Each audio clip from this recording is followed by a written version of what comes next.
Many American colleges are gearing up for a spike of interest in prison education programs.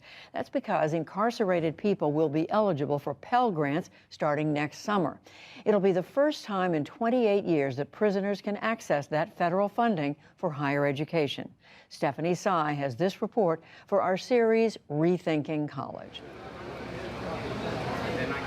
Pedro Rivera is a senior at Pitzer, a private college in Claremont, California, with a picturesque campus that Rivera has never stepped foot on. It's not easy. Like, I put in the work and I obsess over the details and I prepare. He's earning his degree while in a medium security prison, the California Rehabilitation Center, more than 20 miles away. I was convicted of multiple counts of bank robbery from incidents that happened in 2005. Rivera has been incarcerated for 16 years. A few years ago, he was watching PBS when his ears perked up. It was a PBS series called College Behind Bars, featuring Bard College's prison initiative in New York State. More than anything, after watching this program, that's what I wanted. Like, I signed up for everything I could, and finally, someone saw something in me that I didn't see in myself, and they was like, we're going to give you this opportunity. That's the bigger issue. Exactly. Right? 43-year-old Rivera is now just a few classes away from his bachelor's degree. He's part of a pioneering program that brings students inside prison together with students from the outside. Professor Nigel Boyle runs the program. Outside students, traditional students, will learn more from a class taught inside prison than they would in the same class taught conventionally. And similarly, the inside students will learn an awful lot. And it's this learning across often generational difference, as well as obviously the difference in legal status, that is very powerful. The inmates pursuing higher education here get to live in a dedicated section of the facility, the prison equivalent of a college dorm, where there's an exchange of ideas and a common scholastic pursuit. Section 308 is a special place. Textbooks and school supplies litter the bunks. About 48 incarcerated men here are enrolled in higher education courses. We have students in this classroom that are part of the BA. That number may be about to balloon. For decades, Pell Grants, federal financial aid to help low-income students pay for college, were off limits for incarcerated men and women. It was a vestige of the controversial crime bill sponsored by then-Senator Joe Biden and signed by President Clinton in 1994. But that ban is being lifted next year. The reintroduction of federal student aid through Pell Grants is going to be transformative. Margaret DeZerica is a researcher at the Vera Institute of Justice. With the new law, all people in prison are going to be eligible for Pell regardless of the conviction type or sentence length, which is huge. In the criminal justice reform field, we rarely see this type of victory that is inclusive of everybody who's incarcerated. Some 500,000 incarcerated people will be able to apply for a Pell Grant next year, aid that will allow them to earn a college degree before being released from a prison like this. Research by the Rand Corporation has shown that providing prison education reduces recidivism by 43%. And DeZeriga says it also addresses deeper inequities. There's so many reasons that these college programs are important. There's a very strong argument to be made for racial disparities in terms of who is impacted by the justice system, who is left behind from our education system. One of those left behind was Kenny Butler. He describes middle school in Watts when he was a kid. It was a gang factory pretty much.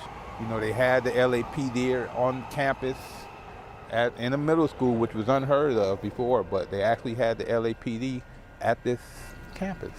Jumped by a gang when he was only 10 years old, the script was written for him. A lot of people are forced to be a part of the gangs. They may not want to, but you get jumped on enough times, you're going to be looking for protection from somewhere.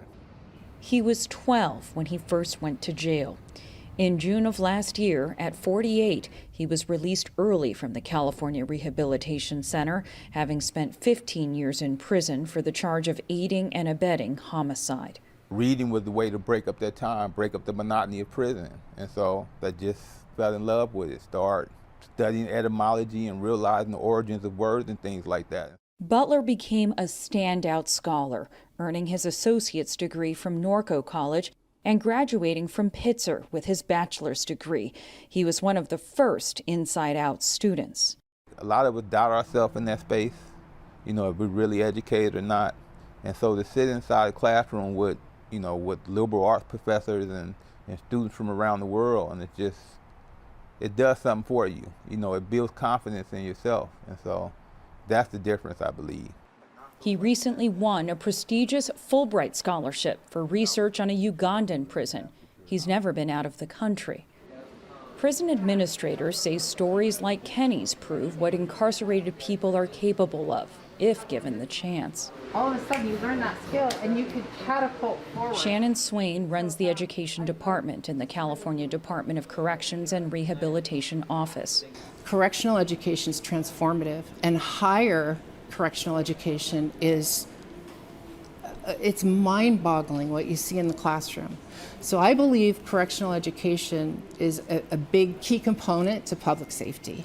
With Pell Grant money becoming available, colleges around the country are expected to pounce. Nigel Boyle says that can create a quality control problem. There's more to a college education than just accumulating X amount of credit. So I think we have a concern that academic standards are upheld, and this is high quality bachelor's education that Inside students are receiving. So how did this make sense to you? Oh, so we get a system based off a story. If done right, a higher education is the best chance at rehabilitation, says Warden Glenn Pratt. Some people might say this is a prison. It's supposed to be about punishment. Why should they get access to educational opportunities? The reality is these men here at CRC are going to be our neighbors, and we have to provide them the successful tools to be productive citizens when they're released. For most of my life, I've mostly just been around people with really similar experiences to me. Pitzer sophomore Jack, who for safety is allowed to use only his first name, was impressed. It was his first time setting foot in a prison. It puts me out of my comfort zone. I think nobody likes to think about systems of inherent injustice. Being here and hearing different points of view is really impactful to me. It's about bringing the community inside these closed institutions, right? Equally. And equality is a big thing. So no one's response to a question is more important than the next person's. We all respect each other in that space. Shared respect, and for Pedro Rivera, an opportunity to earn more than just a degree. Prior to coming to prison and winding up in this situation in my life, I've dishonored myself and I've dishonored my family. And this is how I see I can bring honor back to my name. A name like those of many other inmates nationwide that will soon be written on a college diploma. For the PBS NewsHour, I'm Stephanie Sy, reporting from the California Rehabilitation Center in Norco, California.